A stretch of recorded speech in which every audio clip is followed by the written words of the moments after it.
खोर्धा जिलार किछि कर्मकर्ता माने पदाधिकारी माने आमे निष्पत्ति नैथिलु एवं लिखिकी एडिशनल डीसीपी की देइथिलु आसंता 5 तारिख दिन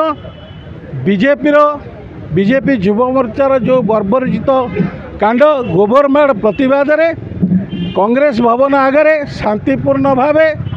आमे आंदोलन करिबु। जेहेतु राज्य कांग्रेस नेतृमंडली आमर राज्य युव कांग्रेस सभापति छात्र कांग्रेस सभापति निष्पत्ति नहीं 72 घंटा भितर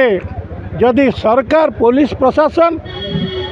राहुल गांधी को फोटोचित्र उपरे जो गोबरमाड़ होती कांग्रेस कर्मी मान ऊपर जो टेका पथर फोपड़ा जाइए कांग्रेस मंदिर प्रति जो अन्याय करा जाइए ता विरुद्ध रे जो माने संश्लिष्ट जदि कार्यानुष्ठान ग्रहण न करा जाए 72 घंटा पर प्रत्येक जिलार डीसीपी एसपी ऑफिस आगे युव कांग्रेस छात्र कांग्रेस एवं राज्य कांग्रेस नेतृमंडली माने सामिल रही धारणा दिया गणतंत्र पद्धति रे सेथिपाई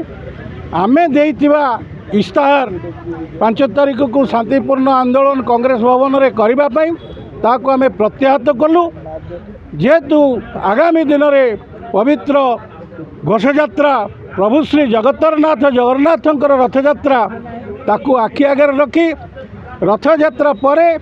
जिलार कर्मकर्ता माने आमे बसी निष्पत्ति नेबू 3 गोटी पॉइंट उपरे आमे फेर प्रतीक धारणा दबू समय निर्धारण करूँ। प्रथम पॉइंट है ये जो बीजेपी बर्बरचित कांड द्वितीय पॉइंट है दरदाम उपरे दरदाम सरकार नियंत्रण करंतु। तृतीय पॉइंट है कांग्रेस भवन रे आम दलीय ऑफिस रे जदि दलीय पदाधिकारी कौन सी भूल कार्य करती पीसीसी तरफ हो एआईसीसी तरफ हो ताका विरुद्ध रे जदि न्याय रे कार्यानुष्ठान प्रमाण सहित कार्यानुष्ठान ग्रहण करा जायछि समस्त अनुरोध करुच्चे मथापाती मानि नेबा दरकार। जदि कौन सी परिस्थिति रे सी न थाई ताका ऊपर दंड विधान होती गोटे अनशन चली जड़े भौणी करिसेंती सी कहउचंती मु दोषी नुह तेणु तांका विरुद्ध रे जदि अन्याय भावे करा जायछि